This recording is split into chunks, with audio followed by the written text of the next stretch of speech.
there, it's Erin with Time Saving Templates, and today we're going to go over using the Xlookup formula to pull in multiple columns of data in one single formula. So this is part 2 of our Xlookup series, just going over some different ways that you can use Xlookup. And so go back and check the first video if you want to see the basic overview of how to use Xlookup. I am going to go ahead and dive into the worksheet that we're using, which is the variable compensation template. And this was used in the first example, so we also kind of explained it in that one. And I'll link to that one as well as the next video after this. We'll probably have 1 or 2 more going over more things that Xlookup can do. Okay, so moving on, there is another feature of Xlookup that is probably one of my favorites, and that is that Xlookup can pull in multiple columns of data with one formula. So say for this example that I wanted to pull in the previous year's bonus information. So I've put this in order. I want the bonus target, their rating, their earnings, prorations, and what was last year's bonus payout. So if we were looking at using a VLOOKUP, this would be 5 different VLOOKUPs that we'd have to do. If you have to do a lot of data validation or things like that, you're doing multiple VLOOKUPs to validate multiple columns of data. Xlookup is going to be a huge shortcut with that, but there's a few ways to follow it. So in here, you'll see that I have the previous year's bonus data. I've lined up my columns so that they're in the same order that I want to pull them into my bonus details. So I put bonus target, rating, earnings, prorations in the previous bonus. So it's going to pull in the same order here. And you have to make sure you have enough blank columns to the right of the Xlookup formula so it will pull that information in. If these columns were filled out, then the Xlookup wouldn't pull in all 5 columns.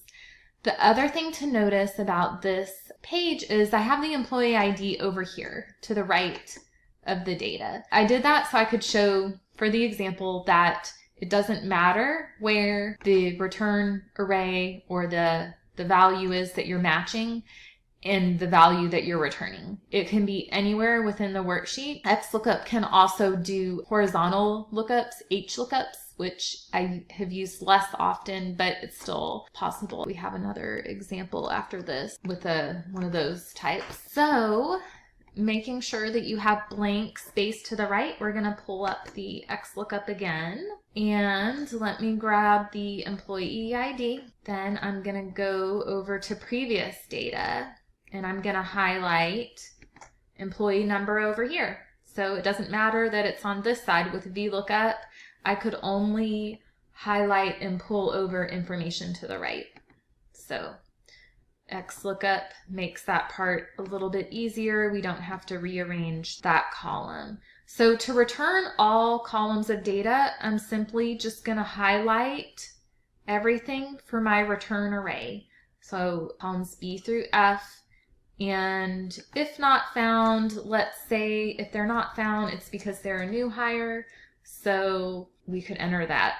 For the example, you might want to confirm that's the case by maybe doing another lookup to data hire. So I'm just going to drag it down and you'll see that it has pulled up everything in each column and it's in the same order. So I've got the rating, the previous target, eligible earnings, and previous bonus.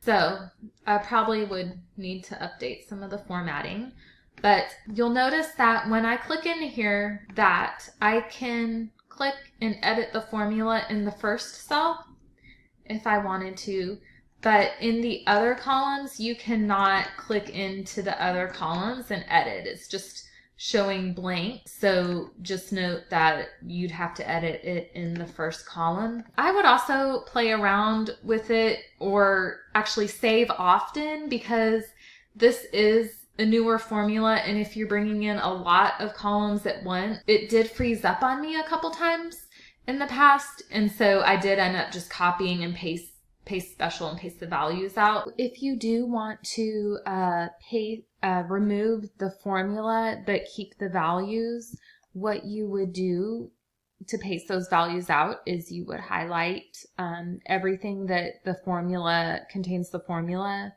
so all the columns, Control C to copy, and then right click without moving that cursor, paste special, and click values and OK. And what that does is just removes that formula that was there, and then now you don't have to worry about the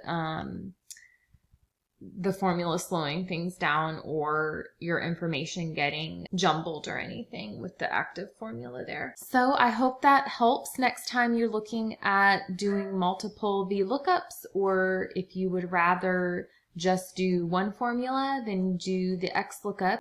And for the variable compensation template that we went over, you can find that by going to timesavingtemplates.com and go to the human resources section, and it will be in there. And also don't forget, we have free resources for HR compensation, rental property, and small business. And if this formula was pretty advanced and you want to get back to the basics and a good foundation of getting started with Excel, we also have a free video guide that you can go to the website. Just go to timesavingtemplates.com/free resources, and you'll see it linked on the bottom there. We have several videos that go over all the basics. So until next time, don't forget that I'm here to help you streamline and save time when it comes to using Excel spreadsheets and formulas. And thank you again for watching.